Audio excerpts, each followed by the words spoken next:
Kansas City, Missouri. On the night of February 17, 2024, 26-year-old Elaysha Gilliam left her children at home with her mother and got into a vehicle with her boyfriend, Romello Robinson Parks. She never came back. 2 days later, passers-by discovered Elaysha's body in an overgrown field near Dunbar Park. The pregnant mother of 4 had been shot multiple times. Her hands and feet were bound with zip ties. Duct tape covered her mouth and had been wrapped around her head. For more than 2 years, no one was arrested for her murder. Her family waited.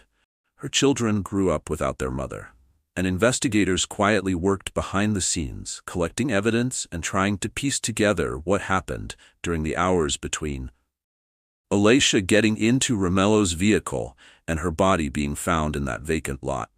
As detectives dug deeper, they uncovered months of abuse, threatening messages sent from unknown phone numbers, and a relationship that appeared far different from what many people had seen on the surface. They also learned that while Elaysha was pregnant with his child, Romello had reportedly been involved with another woman and had returned from a trip to Las Vegas shortly before Elaysha disappeared. Then there was a text message. A message Elaysha sent shortly before she vanished. For more than 2 years, Elaysha's family searched for answers. So what really happened during those final hours? And did it take investigators so long to make an arrest because Romello Robinson Parks had successfully covered his tracks? And what message did she send for why she was scared? Welcome to Intimate Crime Stories. Every day I bring you gripping true crime stories, disturbing case breakdowns, and the details behind the crimes that stay with you long after the video ends. If you're drawn to real cases, dark mysteries, and the psychology behind criminal acts, subscribe now and like this video as you step deeper into the story with me. Today's story takes us to Kansas City, a city that sits on the border of Missouri and Kansas. A city known for its deep jazz history, passionate sports culture, and tight-knit neighborhoods where generations of families often remain connected to the same communities for years.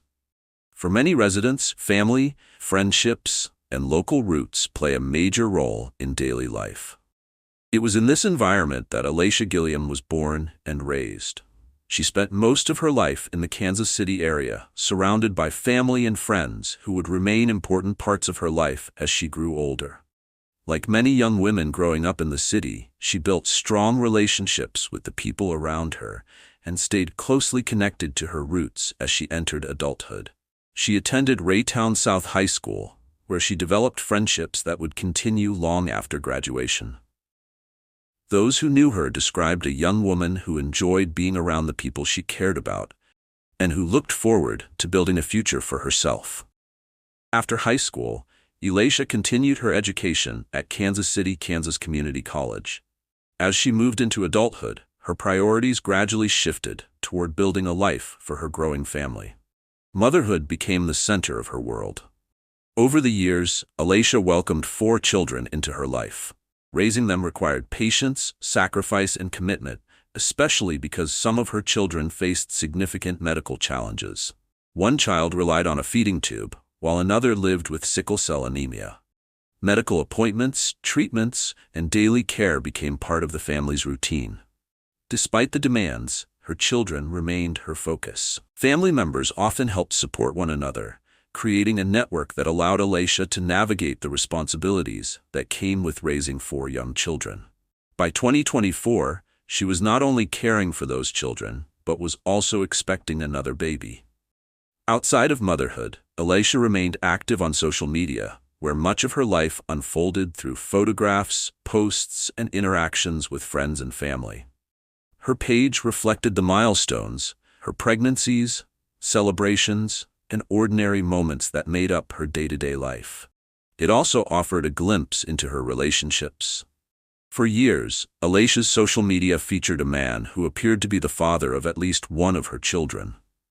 The relationship seemed to be a major part of her life, with photos and posts showing them together through different stages of adulthood and parenthood. The two appeared to be building a family together while raising their children. But sometime in 2022, the relationship appeared to come to an end. The photos became less frequent, the public displays of affection stopped, and eventually the relationship was no longer visible in the same way it had been before. Life moved forward. As a single mother, Elaysha continued focusing on her children and the responsibilities that filled her days. She remained surrounded by family and continued building the life she wanted for herself and her kids. Then, in 2023, a new relationship entered her life. Romello Robinson Parks. Like Elaysha, Romello Robinson Parks was from the Kansas City area. He had spent his life in and around the city and was known by different groups of friends, acquaintances, and family members throughout the community. By adulthood, however, Romello's life included legal troubles that would follow him for years. He had prior convictions and was prohibited from possessing firearms because of his status as a convicted felon. Even with that history, he continued moving through his daily life and maintaining relationships with multiple people. Sometime before September 2023, Elaysha and Romello crossed paths. The exact circumstances of how they met have not been publicly detailed, but by September 2023, their relationship had become public. To those on the outside, it appeared to be a fresh start. The two spent time together, and as the months passed, Elaysha became pregnant. Family members and friends became aware of the relationship. Photos appeared online.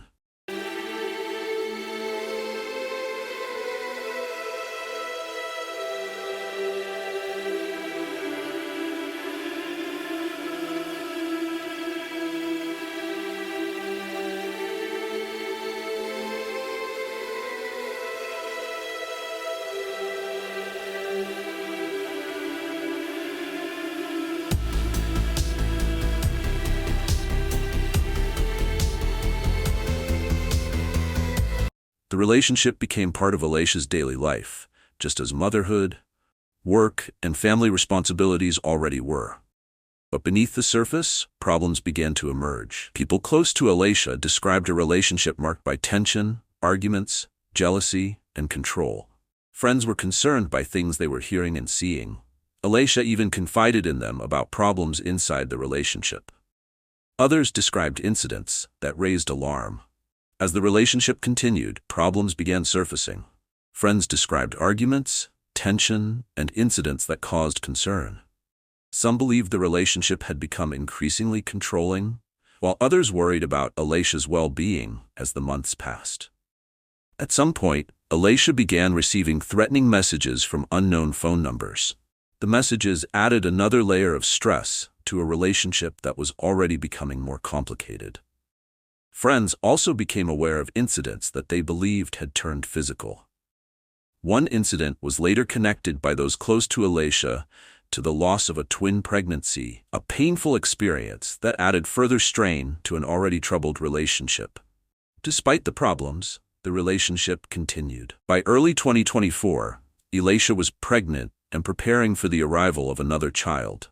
She was balancing motherhood, family responsibilities, and her relationship with Romello as the new year moved forward. Despite the problems, the relationship continued. By early 2024, Elaysha was pregnant and preparing for the arrival of another child. She was balancing motherhood, family responsibilities, and her relationship with Romello as the new year moved forward. Around the same time, Romello was also involved with another woman. The two had recently traveled to Las Vegas together, spending time away from Kansas City before eventually returning home. Back in Missouri, life continued as normal on the surface. Elaysha remained focused on her children and her pregnancy. Family responsibilities filled her days, and preparations for the future continued. As February moved forward, Elaysha was preparing for a baby shower, celebrating the child she was expecting. The pregnancy represented a new addition to a family that already occupied most of her time and attention. The weekend of February 17, 2024, arrived much like any other. As February 16 turned into February 17, Elaysha was at home with her family and children. There was nothing to suggest that the night would be different from any other. Her children were with her mother, something that had likely happened many times before. Family members were nearby.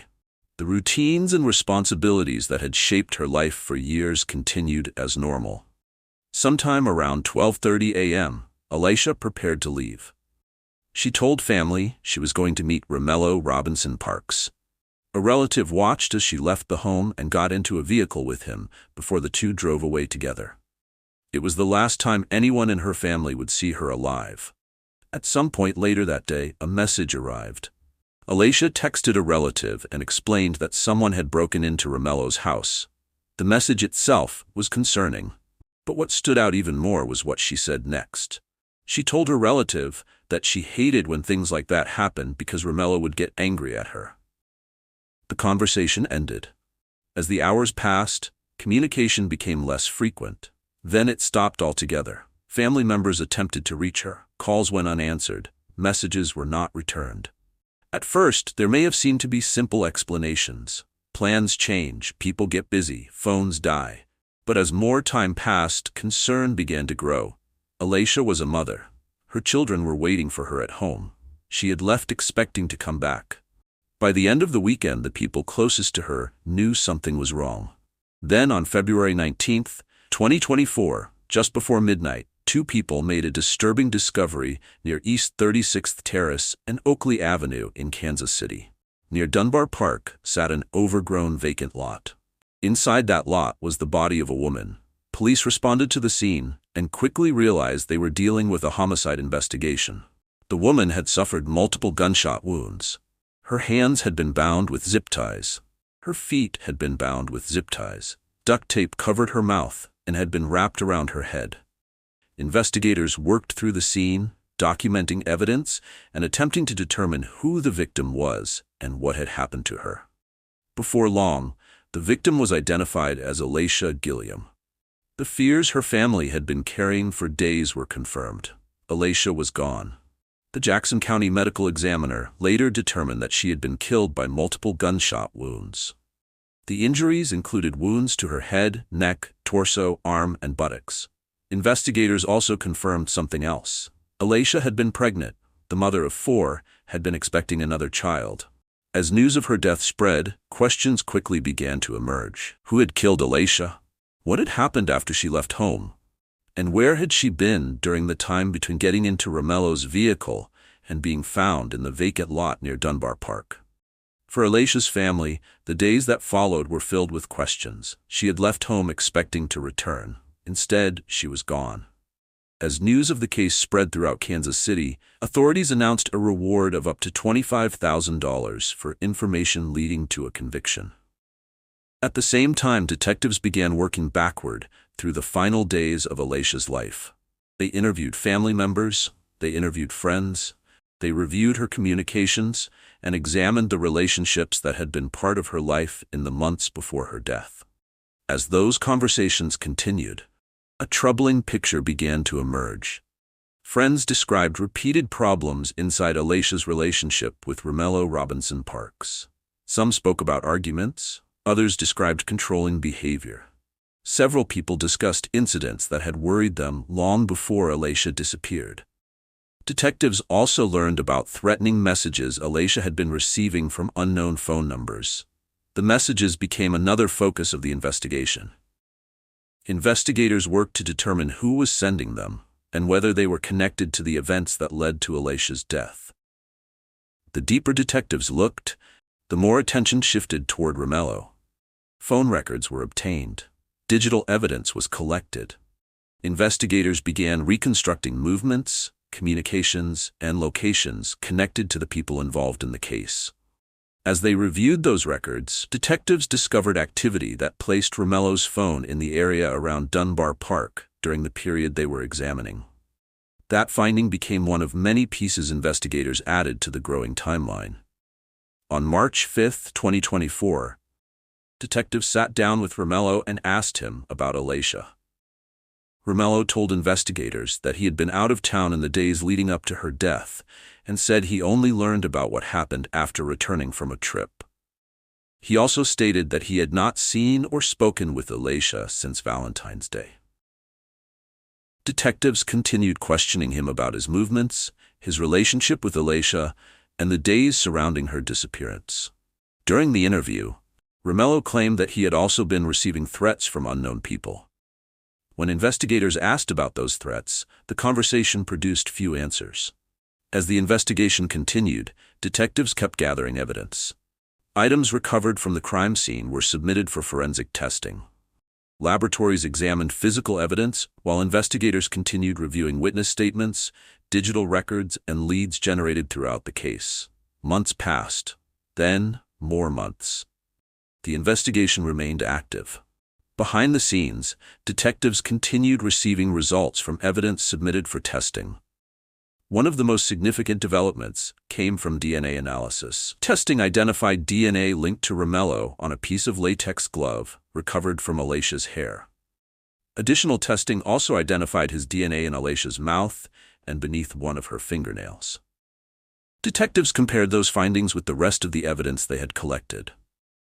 Witness statements were revisited, timelines were reviewed, phone records were examined again. The investigation that had started with a body in an overgrown field continued to grow piece by piece. Weeks became months. Months became years. Even as public updates remained limited, detectives continued building the case, reviewing evidence, and following every lead available to them. Meanwhile, all this time, her friends and family kept posting messages and tributes on her wall on Facebook about how they missed her and how they hoped there will be an arrest. Then, in May 2026, the investigation took a major turn. On May 16th, Romello Robinson Parks was arrested on a federal charge of being a felon in possession of a firearm. For the first time since Elaysha's death, he was in custody. During the arrest, investigators recovered gloves from his backpack. The gloves drew attention because they were similar in color and appearance to a latex glove that had already become part of the homicide investigation. As detectives reviewed the evidence collected over the previous 2 years, they assembled everything they had gathered since February 2024. Witness statements, phone records, digital evidence, forensic testing, DNA results. The timeline investigators had spent years building was examined once again alongside the physical evidence collected throughout the case. The investigation that began with the discovery of Elaysha's body in an overgrown field near Dunbar Park was now entering a new phase. A few weeks later, prosecutors announced that they were moving forward with charges connected to Elaysha's death. On June 8, 2026, more than 2 years after Elaysha Gilliam was killed, Jackson County prosecutors announced charges against Romello Robinson Parks. He was charged with first-degree murder, armed criminal action, and unlawful possession of a firearm.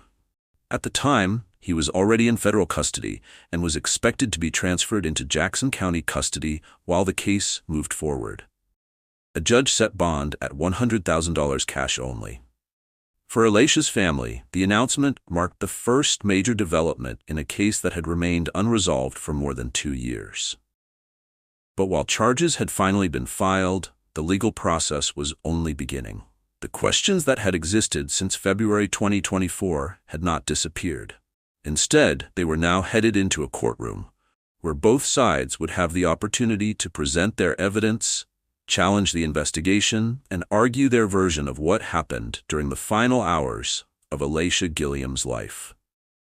Thank you for watching Intimate Crime Stories. If you've been following these gripping true crime stories with me, make sure you subscribe because I bring you powerful, thought-provoking crime videos every single day. If this case stayed with you, there's more waiting for you here. See you in the next one.